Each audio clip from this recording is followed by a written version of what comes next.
What a week.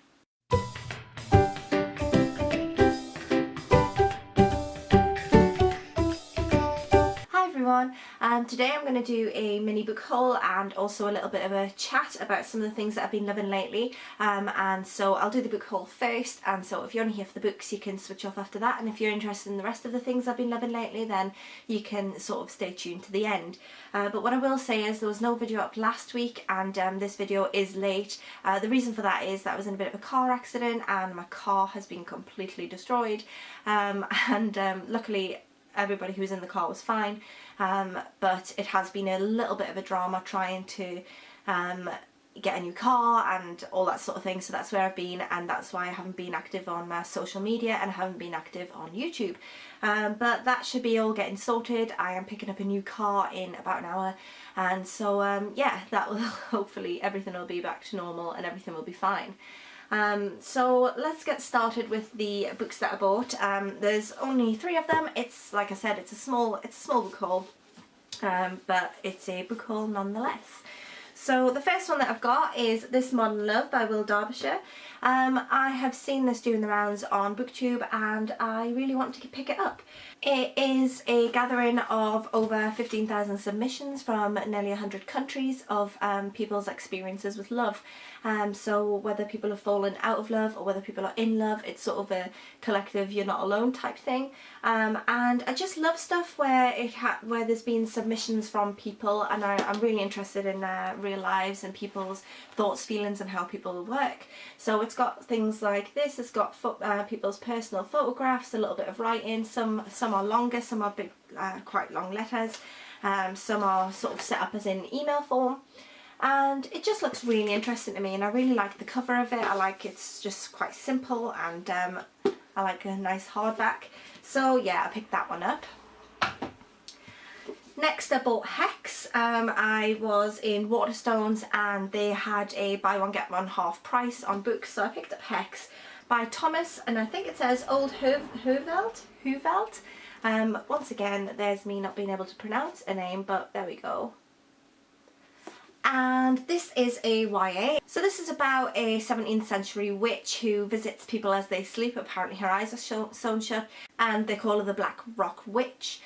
From what I can gather from the back, if she opens her eyes something terrible happens, and the town's elders try and protect the town people with surveillance and things, and eventually some teenagers get a bit bored of the high surveillance and the quarantine of their town, and they start breaking the rules, but they don't realise what nightmare it'll bring upon them all.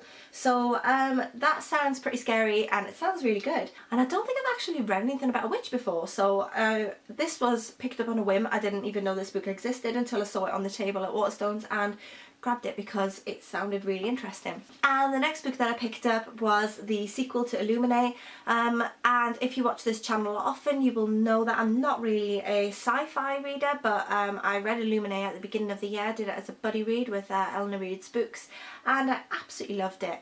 And it is, again, it's the same sort of format. It's all done in like chat manuscripts, and it's just the way it's written and the way it's presented is really different to anything that I've read before, and that is one thing that I absolutely loved about Illuminate. So when I saw that the second book was coming out, I couldn't wait to get hold of it, and that's why I went to Waterstones to actually pick this up and have a look to see if they had it in, and they did. So I picked it up, and that's where I ended up getting Hex half price because it was on the buy one get one half price. So I was very excited about this, as you can imagine, and I can't wait to delve into that and find out what happens next. So yeah, that was the last book that I picked up. And now we'll get talking about the things that I have been enjoying, and there's a couple of them here. One of them's a book. And so this month, things that I've really been enjoying, and I'm not gonna lie, 2 of them I have been sent to review on my blog and I've really been liking them, so I thought I'd share them on here. So one of the things that I was sent to try out on my blog was this. It is Rosie 100% organic skin food.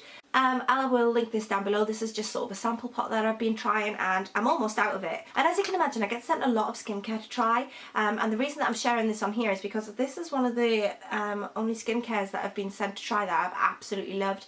I've been using this religiously, and it is a really hard sort of balm. and it melts as you apply it on your face. You can use it on other areas such as your lips. You can use it as on chapped lips, and I've used it on when I've had like chapped hands from the wind. I've been using it, It has sort of a rose type scent, and if you're familiar with the Neal's Yard Wild Rose Beauty Balm, I think it's called, it's got a similar scent to that, but I find this one slightly more pleasant. And I do enjoy rose scents, but if you don't, then that might be something that you might want to think about. But yeah, I'm nearly out of this now, and I'm going to be buying another one because I love what it's done to my skin. It is, like I say, you've got to sort of let it melt into your skin. It's quite a hard balm, and it sort of well, melts in. But I use it before bed, and I have found since I've been using this, about a couple of weeks in, and I don't need to wear foundation, and I've worn foundation for a fair few years, but my skin tone has evened out. I don't have dry patches anymore, I don't have sort of areas that I'm not so pleased with anymore, so I haven't actually worn foundation in weeks, and that has also been helping my skin. And I never had bad skin to begin with. I've never really been one for huge breakouts. I get the occasional spot now and then, but I've never been one for like acne or anything, which has been really lucky. But I have noticed a bit of discoloration and things, and my skin has been looking a little bit grey. So I have been using, well, I had been using foundation, but this has really sorted me out, and I haven't changed any other part of my skincare routine. So I know it's got to be this that's made the difference, and yeah, so I'm loving that, and I will link that down below. And it is all natural, it's not tested on animals, and yeah, I'm going to stop going on about it now, but I really love that. The next thing that I've been really enjoying is another makeup item, and that is the Modern Renaissance palette by, is it Anastasia, I'm not sure, of Beverly Hills. And yeah, this has been very popular. It's got lots of pinky and reddy shades in there, which I wasn't too sure would be wearable at first when I first saw people reviewing it on like beauty blogs and things, and so I wasn't too sure I would actually really like it. I really like the packaging, very pretty, very pink, and I do love a good dose of pink. I saw this on a couple of blogs that I follow, and I really like the way the swatches came out. They look quite wearable, and I saw people doing different eye looks, so I bought it. And yeah, it is actually really nice. Some of the darker colours that I would have thought maybe I wouldn't wear, such as this one, Venetian Red, and this one, Love Letter. They're both really, really dark colours, and I really thought that I wouldn't get away with wearing these sort of colours on my eyes, but yeah, you can sort of sheer them out, and I tend to use them as sort of an outer corner sort of deepener to make sort of a pinky colour smoky eye, and yeah, they look really nice, so I am really enjoying that, and I'm glad I bought it. Next up is Emma by Jane Austen. Now I have been reading this, and I think I've mentioned it before that I am actually currently reading this. I've been reading other books in between, but I've been sort of coming back to this one for a little bit at a time. So what I'm loving is Jane Austen's writing. I had read Pride and Prejudice when I was about 12, and I never really read it again, but as an adult and sort of knowing a bit more about the satire of the time and a bit more about the rights and movements at the time, I'm finding Jane Austen's writing a lot more interesting and a lot more enjoyable than I did when I was 12. I did enjoy Pride and Prejudice when I was young, and now that I've been enjoying Emma so much, I'm really hoping to maybe delve back into Pride and Prejudice and read it again. Yeah, but Jane Austen, who knew? And the last thing that I'm going to talk about is this, which is the Irresistible Me hair straightening ceramic brush. This was sent to me by Irresistible Me to try out on my blog, so I've already got a full detailed review on there, so I'm not going to really go too much into detail, but I've been really enjoying this month. It is a brush which is ceramic inside, and all of this on the top here protects your head from getting damaged when you're straightening your hair. So basically what you do is you turn it on, it gets hot, it's meant to be less damaging to your hair, and you sort of brush through it as you would with like a brush, but you do it a lot slower, and it straightens your hair as you go. Obviously this isn't switched on, but it straightens your hair as you go, and I was really surprised by these results. It worked, and I wasn't expecting it to, but I do have quite fine hair, so I'm not sure how it would fare on thicker hair. There's a lot of reviews out there at the moment because a lot of people have been sent this to review.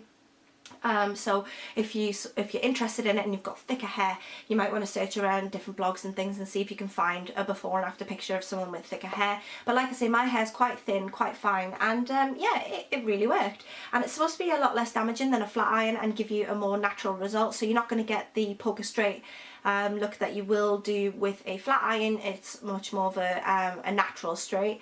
But I really like it and I like the results, and yeah, like I say, this has been sent to me for review, but I really enjoyed it and I was quite surprised at how well it worked. One thing I will mention though is that the Irresistible Me are an American company, so if you're in the UK and you're looking to buy one of those or invest in one, you need to buy a adapter plug, which I had to do, sort of a UK to US or wherever you're from to US. So yeah, that's a slightly different video. It's just sort of a roundup of what I've been up to. I apologise there was no video last week.